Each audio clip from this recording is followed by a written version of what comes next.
It's not easy for them to just give a fresh graduate a visa. Why I'm saying that is right now because I'm a HR manager. I don't just give everybody visa.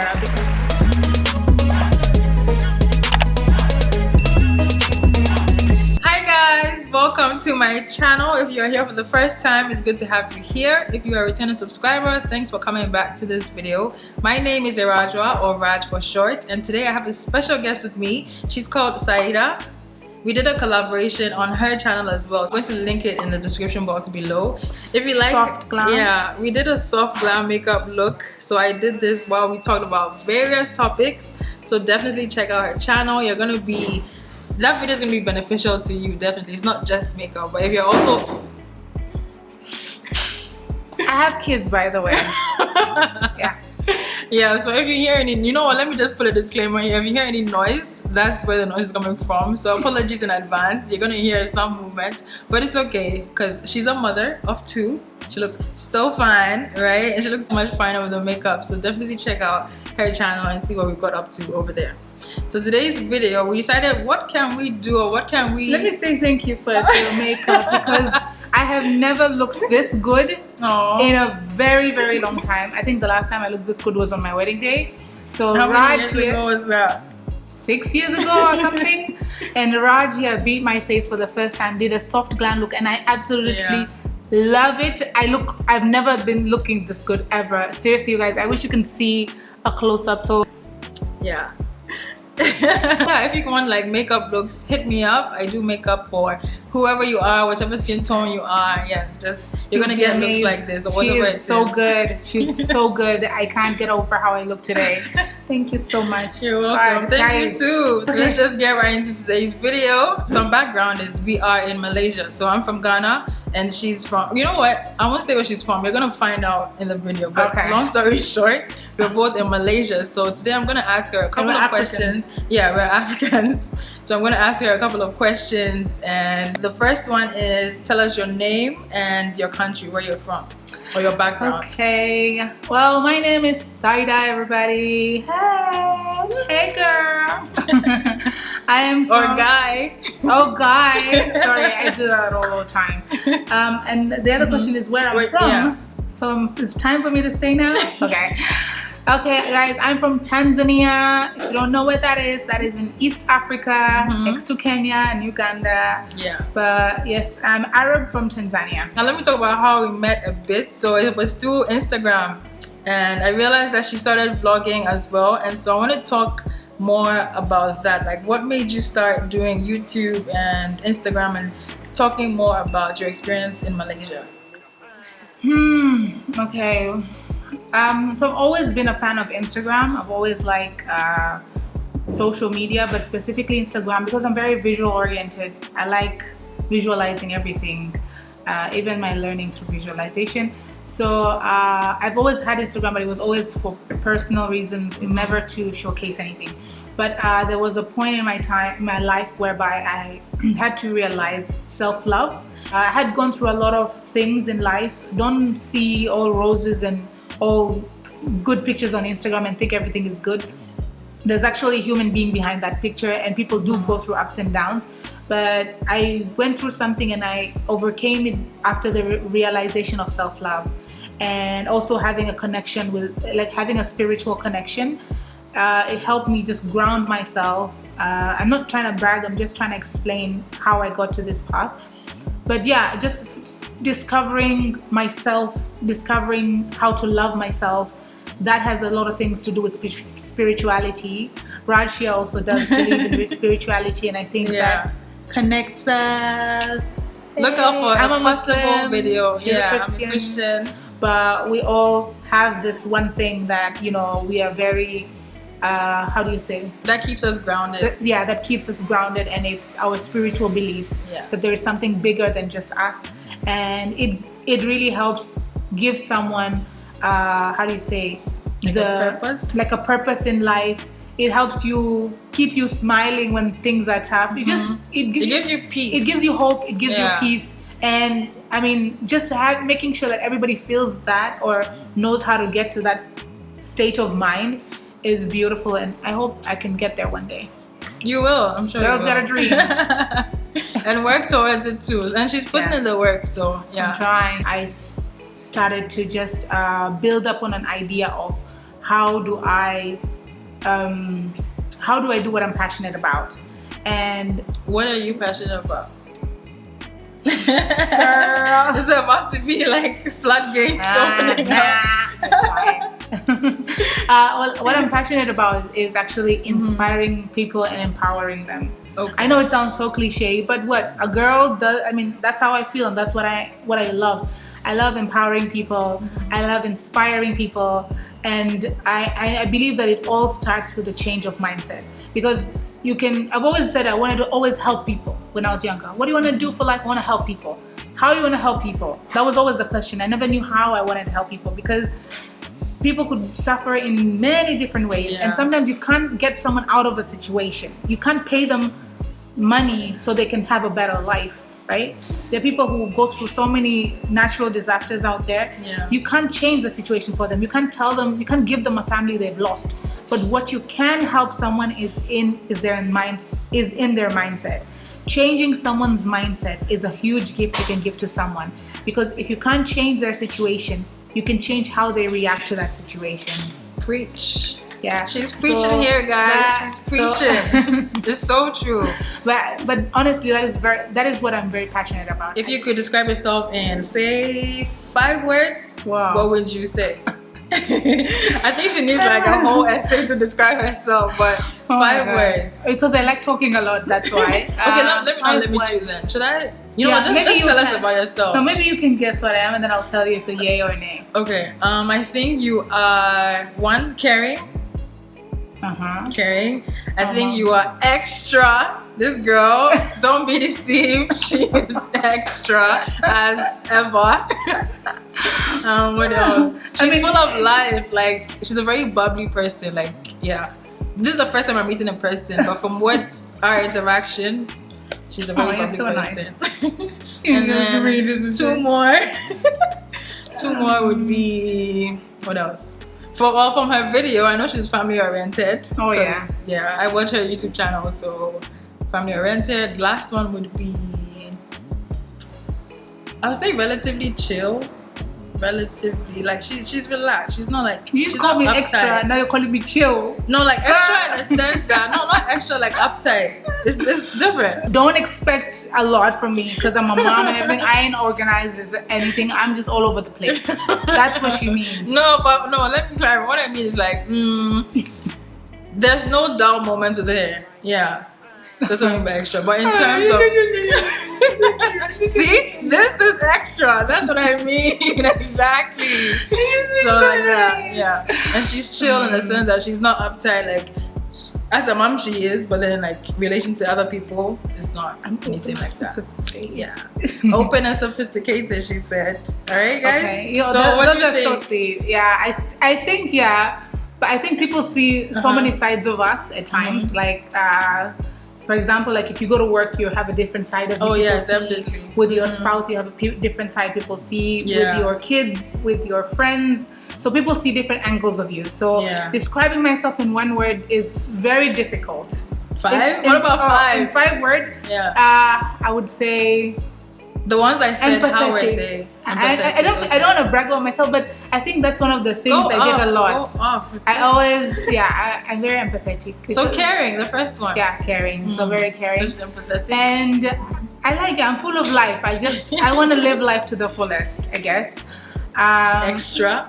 Yeah, I am extra. I over exaggerate everything, okay? Because I'm a storyteller. So I like to amplify every single detail so that it doesn't look like a small little detail, but it looks like a big part of a big story. So yeah, I do exaggerate a few.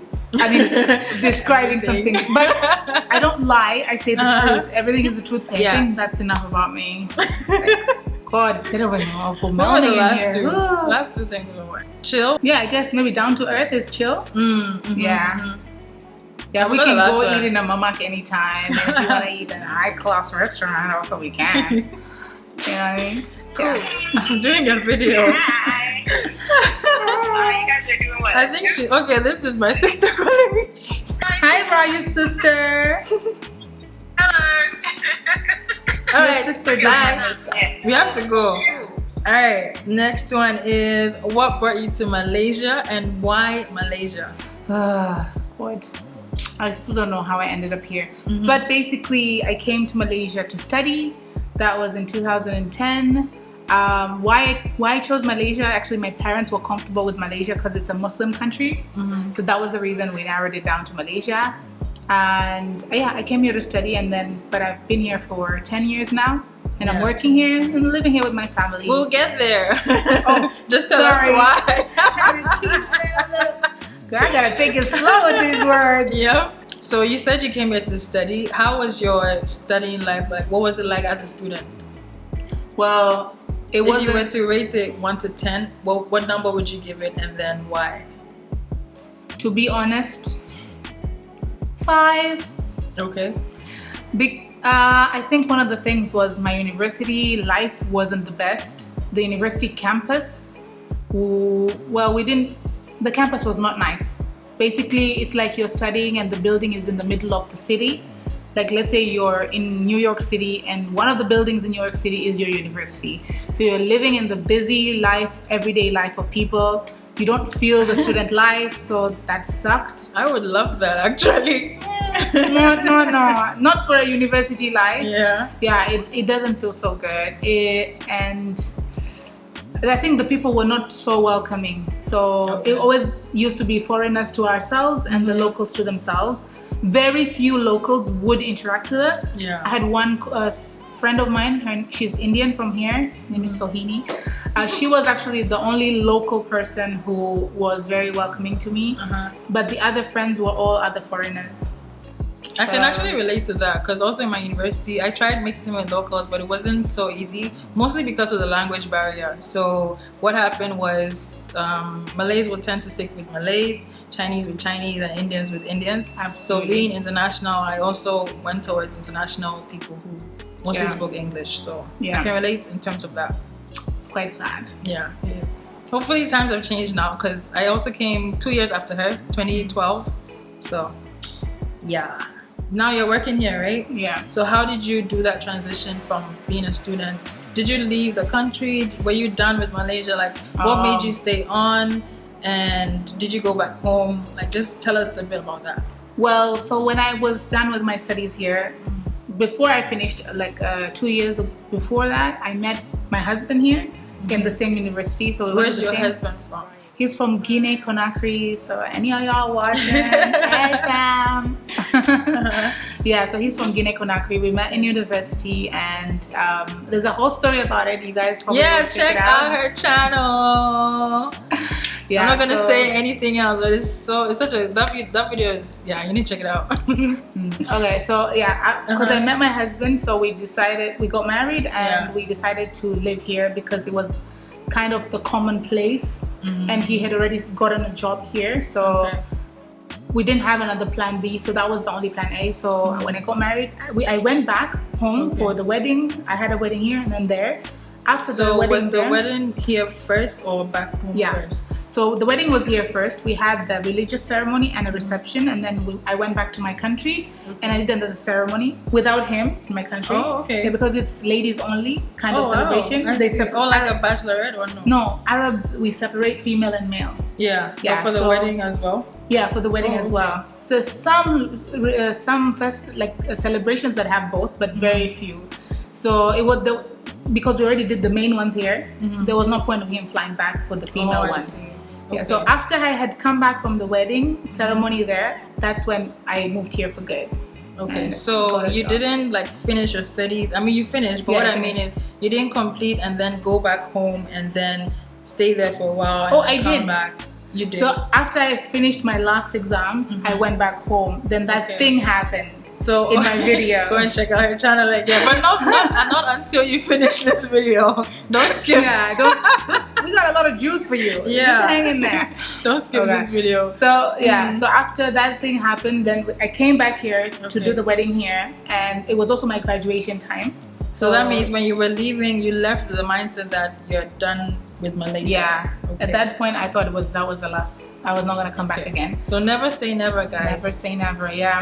Finally, I came back here, and that was when I decided to settle down, and I got a job, which took time.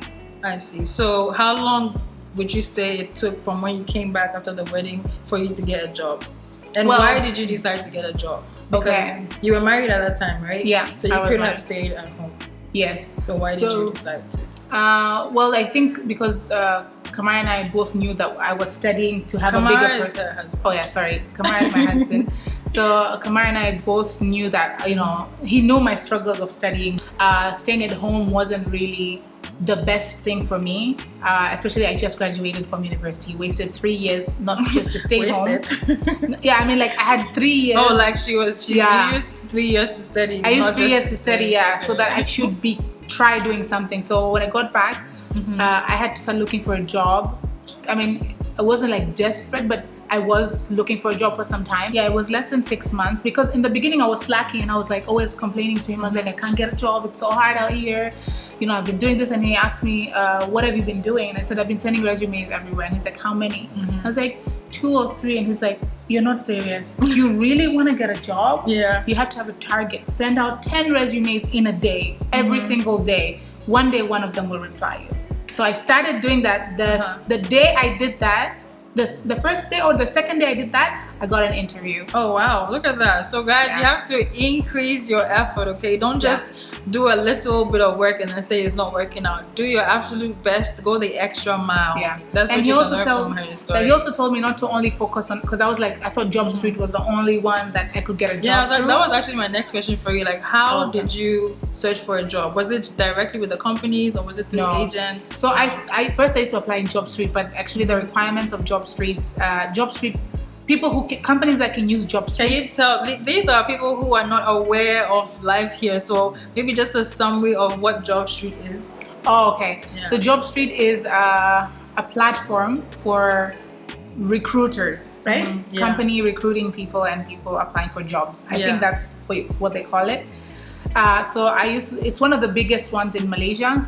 Just like LinkedIn. If you guys know LinkedIn, it's like the equivalent of that in Malaysia. But companies that can actually afford to be on Job Street are willing to pay. So not every company who is a startup, a small company, can afford to be on Job Street. Yeah. So that was a mistake I was making, and that's what he told me. He said, don't apply only in Job Street. There's so many websites out there. Some of them are free for companies. So those companies that don't have capital to invest in recruitment will apply there, and they'll look for people like you. So that's when I stopped applying in Job Street and I started applying in every small little website, and I was looking for jobs there. And it was easy because my company was a startup company. Do you remember like which websites you used? Monster.com or something. I don't know how big is it now. It was a small company and the job posted there were free job posts. So the company I got was a startup company, very small, and they were just a startup company basically. There was nothing much. Actually, I remember my first time walking into the office, it looked like a warehouse.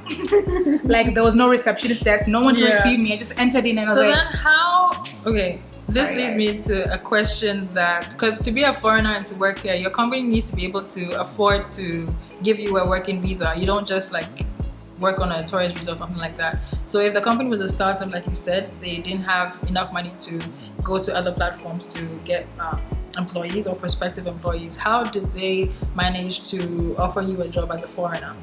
Well, at that point, I was willing to work for freelance basis, right? So they knew, okay, with my visa, they can't give me a visa yet. So I had to, you actually have to, even for my husband as well, when he got a job, it's not easy for them to just give a fresh graduate a visa.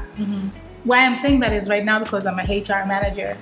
I don't just give everybody visa because actually the government gives you like a quota of 10 visa slots a year. So if you have 10 visa slots and you have a very senior positions that are very rare to find in Malaysia, you want to give your slots to those people that are very hard to find in Malaysia. You understand? Even the immigration themselves, if you just hire a fresh grad, they will ask you, why is this role being hired? Why is a foreigner hired for this role? Why can't you hire a local? I think it's a way for them to ensure that the local here don't miss out on job opportunities. So it's not that the company just doesn't want to. is because they can't really afford to. And yeah, not just in terms of money, but it's actually from higher powers above. yeah. So they have to. You have to actually offer them Priorities for something. local. You understand? So what, I had nothing to offer. I was a fresh graduate, but what I offered them was loyalty. I'm willing to work even as a freelancer. You don't have to give me anything or any visa in the beginning. Okay. But I was just working, and while I was there, I got my chance. I had to put in my all into it. I used to work till 10 p.m. I'd come back late. Yeah, and I was married. Was it HR as well? Like, which No. position did you enter with? Finance? Finance. Wow. Because I did accounting and finance in Oh, my bachelor's. okay. Yeah. So I should have yeah, actually asked you that. I didn't ask you but it's that. fine. Yeah, so I joined because I did accounting and finance. So I joined as a finance accountant or whatever, Cool. finance exec. Yeah. Yeah, and then after I had my first child, then I changed. But that's a long story. I'm trying to keep the words. If I'm not mistaken, Tanzanians are given 3 months. No, 1 month. Oh, 1 month. Yeah. Oh, wow. But I had a dependent visa through my husband because he had Okay. already gotten a job. Yeah, so that dependent visa allows me to stay but not work. It's the same as a student visa. Okay. You can only stay in the country, but you cannot be employed. Most companies won't take you in if, like, let's say you're running out of time, your visa is expiring, and you want a company to take you and give you a job. It's not gonna happen, guys. Maybe if you're working in Malaysia, I mean, if you're staying in Malaysia with a I dependent do visa, know some people that worked for them though. Like they had graduated and then their visa was about to expire, but they got a job and then the job gave them, like, they employed them, so then they processed. did their they visa. work before? No. It was just okay. You have to be really lucky then. Yeah. It's not very common. Oh, I see. Yeah. Why Because is like that? you're a fresh grad, you have no experience. What are you offering them? For them to give you the 10 slots they have in a year. Because you can even apply for 10 slots. They'll give you 5 sometimes. And they'll be like, these are all 5 you have. And you have an MD who's foreigner. You have a senior position who's a foreigner. So, and every time you renew someone's visa, it takes a slot as well. So it doesn't mean that I already got 10 foreigners in my company. Yeah. Next year when I get another 10, it's going to be enough. No, I'm going to use those 10 to renew for those 10 employees I have. Yeah. You understand? That makes sense. So that's why I think it's a little bit tough. And also it depends on, there are so many organizations that help companies get visa. So it depends also the organization you're using and your company's status. Okay. Yeah. Funny Sorry, enough, that's when too- I was doing my, I was looking for a place to do an internship. I actually applied to the company that she works at. So should I say the company or not? No, you can say, I think they'll see in my channel. Okay. The company is called Lion and Lion. They are an advertising agency, and that's what I did for my undergrad. So I did apply, but then I wasn't given a chance because they did say that, oh, at that time they're not taking. It could have been like, in Ghana we say formats. Like, they don't actually mean they're not recruiting people now, but it's just a formality that they give you just to politely tell you, sorry, no, we can't help you. So long story short, they were like, oh no, we're not taking interns right now. So yeah, but I really like the company. I still like them actually. So it's very Still apply. coincidental that she ended up, she was there at the time that I applied as well. So she probably rejected my application. No, I don't actually. They would ask me, they would just ask me that, can we hire a foreigner? And you know what, when we can actually hire a foreigner who's an expat is when they have a letter from school saying that it's a course requirement. Oh. That's the only reason we can hire. So it's part of the course that they're doing.